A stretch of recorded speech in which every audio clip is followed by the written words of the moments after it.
I was a pilot in the Air Force. My wife was working in a bank, and we wanted to start a business of our own. So back in 1989, we found some people who were willing to invest a little bit of money in a small airline, and we got going with one aircraft, a short Skyvan. Flew everything that could be flown, and after 1 year, we bought another one, and then a third aircraft. And back in '94, I think it was, I saw an advert for a 19-seat passenger airplane, and we went ahead and made a silly bid on that aircraft. And much to our surprise, we got that aircraft at a nice Beach 1900, it was called. And with that one, we started flying passengers as well, oil-based passengers, and that grew into a scheduled airline in 1996 from Esbjerg to Stavanger. And from there on, we grew with aircraft size and more aircraft and bigger, and all the time simply growing out of the money that we made and borrowing some money and keeping investing in the company. And that's been one of the trademarks over all of these years, is that we've never really pulled money out of the company. In the good years, we left it behind, and that has saved us in the years that were not so good. We're still 100% family owned. We try to stay also as a family spirited airline with in the way that we work. See, over the last 6 years, we have refocused the strategy. So I would say we are on three legs now.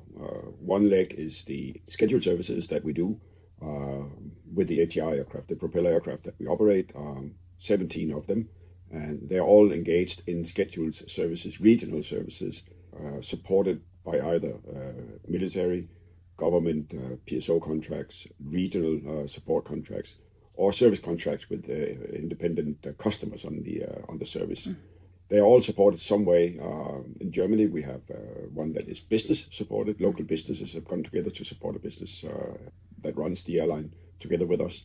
So it's all regional services supported somehow, both in Scandinavia, in Germany, in Italy.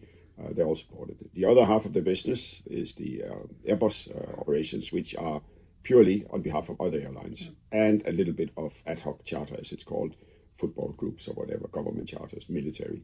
But mostly it is aircraft that we deliver the aircraft, the crew, to another airline, and the company taking care of the passengers. We simply provide the lift. And that's a big business for us, with 6 Airbuses doing that job. And I think we position ourselves as a higher quality operator, a little bit more expensive than the rest, but with a higher quality, and it shows. The last leg of the three is the aircraft ownership, which we are also fairly unique in the ways that we own most of the fleet, and we buy and sell the aircraft as well as today. Since 2018, we were operating in Italy way back on contract for other airlines, both on Lampedusa and Pantelleria. We also operated directly for Mediana on some other contracts, so we have had a little bit of history operating domestic in Italy. But in 2018, we got approached by a very nice gentleman from Italy who was very familiar with the scheduled operations, the government support operations, and he kind of asked us if we were interested in trying to make a bid. And we did. And we found out that the reason why very few airlines were bidding on this is that it is an extremely difficult operation. Much to the surprise, especially for me, because we've been flying on some really difficult airports in Western Norway for 20 years, actually, with the angry North Atlantic weather and the snow and the ice. And the weather in Pantelleria is actually worse.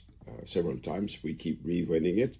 And not because we want to be cheapest, but because it is such a difficult operation to manage and do well. And for us, it has been a tremendous experience. It has been, for some periods, very difficult to make it work to the satisfaction for our clients. And like this year here, it has gone really well. The best, I think, ever we've had since we started. And it has also grown in passenger numbers. So I would say the biggest issue we have there now is that we simply cannot carry all the passengers that want to fly.